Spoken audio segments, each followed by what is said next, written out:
my name is Anih Sinclair. I'm an electromechanical engineer. I work for the federal government as the project management person, general manager. I used to work in the company called General Electric, which is what brought me back into the country around about 2010. And that was when we were trying to fix the power issues in the country, and predominantly in the Delta areas. That we're talking about the Edo, the Bielsas, the rivers, the cross rivers, and all that. So we have about 10 power plants that the federal government purchased from the US to enhance the power system in the country. And I was one of the people that was chosen to help make that happen. So coming in 2010 to do the installations of the units. After that, it was a lot of travel, and there was a lot of kidnapping. A lot of people didn't want to come from the States as a US company. So I came with a couple of guys that made it happen.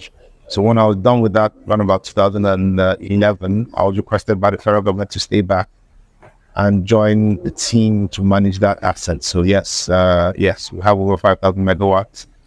We've built about 3,005, so we have about a balance of 1,005 to go.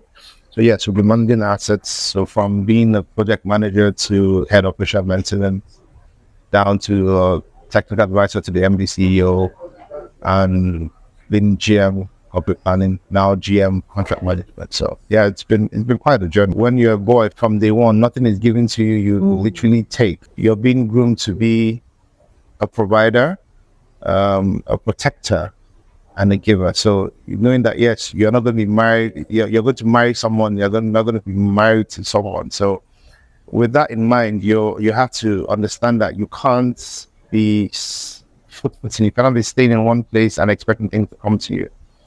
Yes, I come from a maybe privileged royal family, but I have a dad that never really gave me a handout or wanted me to just wait until he died to succeed him. No. He literally, for me, when I was in sometime in JSS3, I said I wanted to learn how to drive, and they sent me to a mechanic workshop. Said no, instead of learn how to drive, first learn how to fix the car you're going to drive. So that was the program. So learning right now, I do what I do, but I have an auto shop. I fix cars, and that is what I do to ease my stress. And so for the Igbo culture, going to the retrospect, we have this thing where they call they call it the having an apprentice. Most of the traders, so to speak, we know the Igbo guys are very enthusiastic. We like money, not bad money or good money, yeah, but they always train or mentor somebody to take over. Yeah. That way, you can come home and not expect to be uncomfortable where you are, because you can't be the rich person at island and everybody around you are poor. You're not safe. You're not safe. Your children are not safe. But in the Igbo sense, when you mentor somebody, when you go to a family, because you're doing well, like take one or two people and you let them stand on their feet to train their family, there's literally peace and tranquility. Where there's chaos is where they only know that you're the author and finisher. Everybody has to come to you. Now, I'm not going to take it, it's not personal to the other tribes in Nigeria, because everybody has their own grassroots or maybe their own ancestral way of doing things. For my Igbo culture, people, we believe in training and retraining people and helping other people stand on their feet. We don't believe in giving fish. We believe in teaching you how to fish. Because whatever, if I give you fish, it's going to finish. But if you learn how to fish, you can feed yourself and your family. So that's how it works. And another thing that comes to mind to me, it's very personal, because I have a 7-year-old son, and I love him very much. He's slightly autistic, and he's literally my life. And I didn't have anybody in my family that had autism, and when it was something that was very difficult to accept at his age, so I have decided to give my life's work to ensure that he's 100%, whatever it takes. So, I mean, the literal part was, I thought he was not going to be potty trained. But right now, if you ask my son, he knows that, okay, he wants to do stuff. So he's in primary 4, and he's literally climbing. and I intend to make him a world-class person. He has to be independent to be able to help himself. That's that on the street, not be a liability to someone that it be a burden. So that is my life's work. And if every other person puts in that kind of effort on their families and the boy-child issue, I think the world would be a better place. Yes. So when I see young people on the road and I ask you, what do you do? What do you want to do? And say, okay, you want money. I say, okay, do you want a job? I mean, if it's the least you can do is wash your car, but because the society now is very scary, where you might get someone into your house to wash your car and they start stealing from you. So it's easier to just give out money. And if you're giving out money, someone says, okay, the person is going to judge your money. Well, I have a very good relationship with God, so you can't even judge my money. So the issue becomes train and retrain. Yes. So if there are institutions where you can actually get people to do certain tasks, there are a lot of things that men can do that boys cannot. Girls cannot do. Like initially when I came to Nigeria, we had something called turnaround maintenance, where you had people in the Delta that if they're going to do an outage or repair of a major machine, a lot of people come there. They make money every week. They make money every month, and there's no issues. And they are always expecting every 6 months a turnaround maintenance. So you don't see anybody taking arms to go and fight anybody. But now those things are dying. Our refineries are not working. Those works are not there anymore.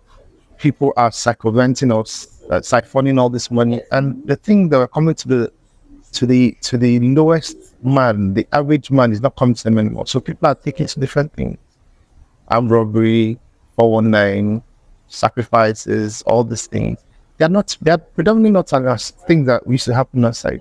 Mm-hmm. But because they have changed the norm, the culture has changed. People have started putting their hands into things that are not. They're not the Nigerian thing. Mm-hmm. You see a young person in secondary school, they say he just bought a Benz. How? They said in Yahoo. How? Mm-hmm. And his father and mother is there. But because of the level of poverty they are in, anything he does, anything he brings is an asset to them. And whether he has ripped up somebody, whether he has killed somebody, whether his hands are stained, they don't care. They just know that they're eating. Mm-hmm. So the level of poverty in the society has put us in a mess that if we not go back to our moral instructions, the things that are right, and we stop celebrating people that steal, people that kill, people that mean to do for money, I don't know where the country is going to end up. So the moral instructions, what the missionaries should do before that, they come into the country and school us, and you understand the difference between good and evil. Okay. 10 commandments are very simple. Thou shalt not covet your neighbor's goods. Means that whatever somebody else had, you shouldn't be jealous of it. You will work for your own.